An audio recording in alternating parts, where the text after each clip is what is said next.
Little black girl helps millionaire fix his Mustang. When he sees the ring on her finger, his life turns upside down. The merciless late afternoon sun made the asphalt of the rural road steam as Maya Johnson walked home from school. The 10-year-old girl slowed her pace when she saw the shiny red Shelby GT500 Mustang parked on the shoulder, its hood up like a wide open mouth. A white man in a suit that surely cost more than all the furniture in her house paced circles beside the car, yelling into his phone, "I don't care how much you charge for the tow. I've been stuck on this deserted road for 2 hours. I have a meeting with the governor in..." The man checked his solid gold watch. "Less than 3 hours, for God's sake." Maya considered for a moment whether she should go on her way. Her Aunt Renee always told her not to talk to strangers, especially those who seemed so obviously out of place in a humble rural area where they lived, a predominantly black community 2 hours from Boston. But something about the man's desperate frustration made her stop. Maya adjusted the weight of the worn backpack where she carried her books and, more importantly, the small toolkit her Uncle Leon had given her, a mechanic who insisted that everyone should know at least the basics about engines. "Excuse me, sir," Maya called, approaching cautiously. "Need some help with your car?" Andrew Whitaker, CEO of Whitaker Enterprises and owner of half of Boston's commercial real estate, turned in surprise. The irritation on his face quickly turned to condescension when he saw the small figure with colorful braids, faded shorts, and an MIT t-shirt that was clearly too big for her. "That's very kind of you, sweetheart. But this is a high-performance vehicle. I need a real mechanic." Maya shrugged, stepping closer to peer under the hood. "My uncle has a garage and has been teaching me about cars since I learned to walk. I can at least take a look." Before Andrew could protest, she had already dropped her backpack on the ground and was leaning over the engine with surprising confidence. "When did the problem start?" she asked, all professional. Andrew sighed, realizing he didn't have much to lose. "The engine started overheating about 40 minutes ago, and then it just died." "Did you smell anything sweet, like syrup?" Andrew blinked, surprised. "Yes, now that you mention it. How did you know?" "Cooling system." Maya pointed to a small puddle under the car that Andrew hadn't even noticed. "It's leaking coolant. That's why it overheated." As she spoke, Andrew watched the girl with growing curiosity. There was something strangely familiar about her, the way she furrowed her brow slightly in concentration, how her intelligent eyes scanned the engine methodically. "What's your name?" he asked suddenly.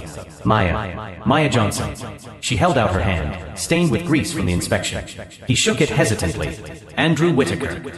"Nice to meet you, Mr. Whitaker. I think I can fix this temporarily." Maya opened her backpack and took out a small metal case. "Uncle Leon makes me carry an emergency kit. You never know when someone might need help on the road."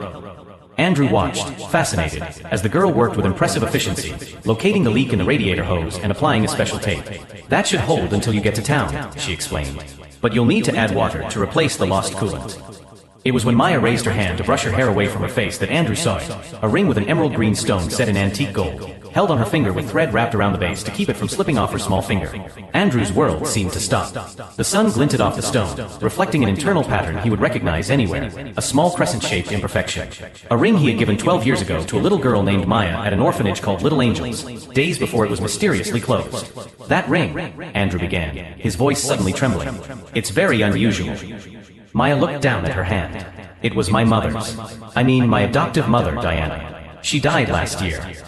A shadow of sadness crossed her face. She said it was a symbol of an important promise. "May I ask where Diana got this ring?" Maya shrugged. "She never told me exactly. She just said it belonged to someone special, and that one day I would understand its meaning."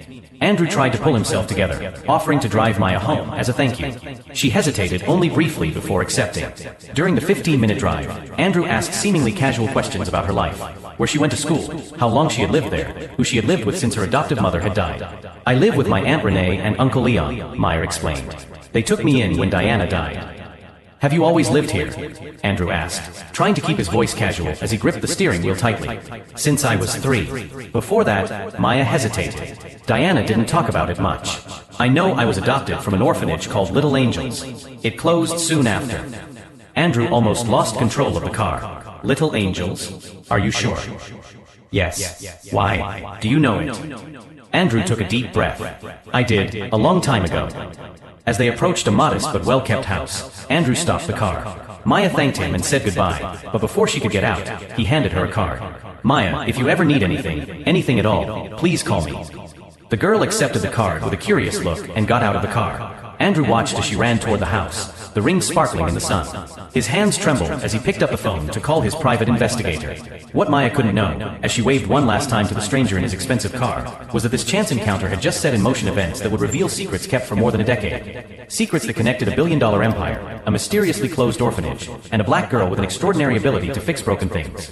If this story of unlikely coincidences and hidden connections has piqued your curiosity, be sure to sign up to find out how a simple ring would become the key to unlocking a web of power, prejudice, and a truth that would change lives forever. Andrew spent 3 sleepless nights staring at enlarged photos of the emerald ring his investigator had captured. The jewel he had given little Maya at the Little Angels orphanage as a promise that he would come back for her, a promise he never kept. In his office at Whitaker Enterprises, he examined documents scattered across his desk. 12 years ago, his father, Howard Whitaker, had bought the Little Angels property for a fraction of its value, citing financial irregularities. Coincidentally, Andrew was named CEO shortly thereafter. Mr. Whitaker, Mr. Evans from Legal, is here with the Horizon Project documents, his assistant announced. The Horizon Project, a luxury complex under construction on the very site where the orphanage had once stood. Andrew quickly tucked the reports away before Evans entered. The Little Angels acquisition documents are here, Evans said. Although I don't understand why we're revisiting old business. Your father was quite specific about keeping these documents on file. My father is retired in Florida, Andrew replied dryly, and I run the company now. As he examined the documents, Andrew discovered suspicious bank transfers, and more disturbingly, a list of children who had been reallocated when the orphanage closed. Maya Johnson's name was circled in red with the note "Special Case. Contact HW." His investigator, Ramirez, called with news. I found Diana Johnson. Car accident last year. Brakes failed. Suspicious circumstances. What about the adoption records? Missing. Officially, Maya Johnson never existed at Little Angels. Find out everything you can about her current family, Andrew ordered.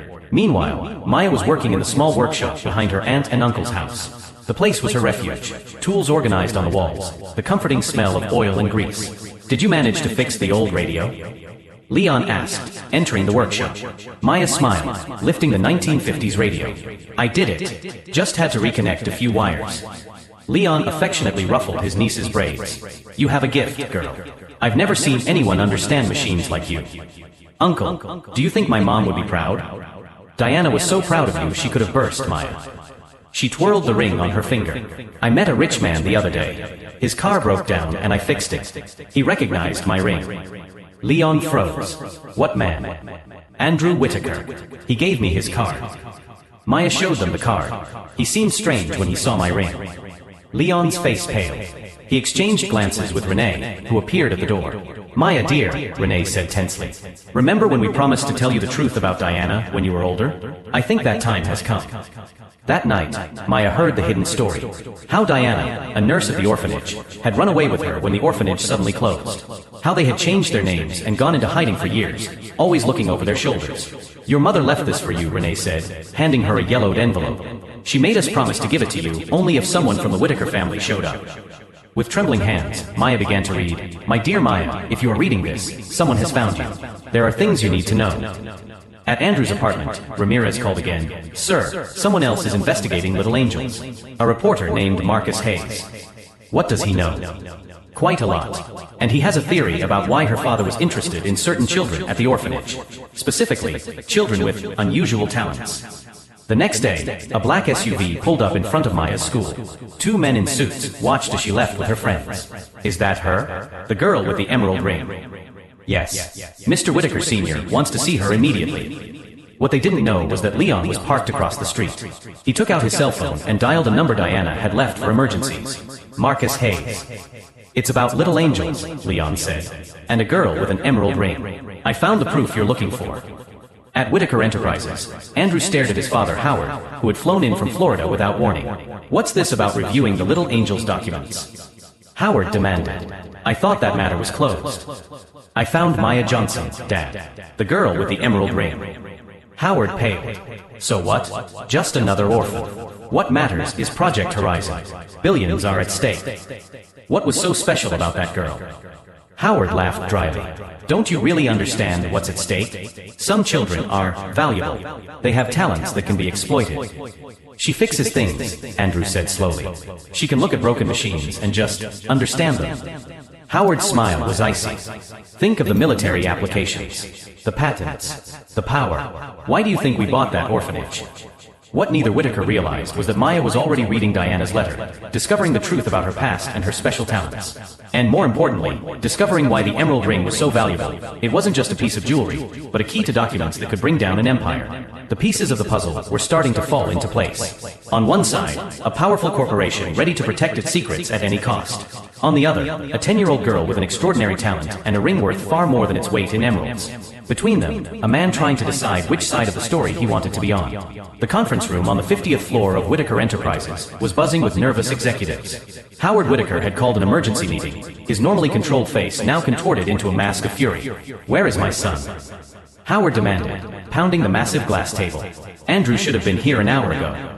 As if summoned by his words, the double doors swung open. Andrew entered calmly, accompanied by a woman in a suit whom no one recognized. "Sorry I'm late, Dad," Andrew said with a calmness that made Howard frown. "This is Federal Prosecutor Claire Bennett. She has some questions about Project Prometheus." Howard's face paled. Project Prometheus, the code name for the secret program to identify and exploit children with special talents. A name that should never be mentioned in public, let alone to federal authorities. "What the hell do you think you're doing?" Howard hissed. Andrew walked over to the large screen on the wall and connected his laptop. "Something I should have done a long time ago.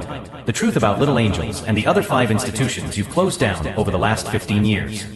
The lights went out, and the screen came to life with documents, photographs, and reports. Detailed records of 48 special children identified, tested, and exploited by Whitaker Enterprises. You stole confidential documents." Howard tried to regain his composure. "That's corporate crime, industrial espionage." "Documents evidencing far worse crimes," Andrew replied. "Unauthorized experiments on minors. Falsification of adoption records. Bribery of public officials. Intimidation of witnesses." A video began playing on the screen, security footage from 12 years ago. A young nurse, whom Andrew now knew to be Diana Johnson, fleeing in the middle of the night with a child in her arms. Next, a clip of Howard instructing security guards, "Find her. The girl has significant military potential. We can't lose her." 3 Little Angels employees died in accidents in the weeks that followed, Andrew continued relentlessly, including Diana's brother, who had started asking questions. "You have no idea of the implications," Howard began, but was cut off when the doors swung open again. Maya Johnson entered, accompanied by Uncle Leon and a man carrying a professional camera, Marcus Hayes of the Boston Globe. "Maya," Andrew said softly, "you didn't have to come." "Yes, I did," she replied with surprising dignity for someone so young. "Diana always said that one day I would have to face the men who made us run." Howard looked at the girl, his expression shifting from shock to cold calculation. "So you're the prodigious Project 17. I didn't imagine you'd be so small." "And you're the man who killed my mother," Maya replied, her gaze unflinching. "Her brakes didn't fail by accident, did they?" Howard smiled, regaining his confidence. "Proving anything would be impossible. And you're forgetting who I am. One phone call, and all of this disappears." That's when Maya opened her backpack and took out the emerald ring. With deft fingers, she turned the stone, revealing a secret compartment. From inside, she took out a tiny device. "Diana was smarter than you thought," she said. "This is a storage device she hid in the ring. It contains backup copies of all the Little Angels records, including recordings of your meetings with military doctors about harnessing children with enhanced cognitive abilities for strategic applications."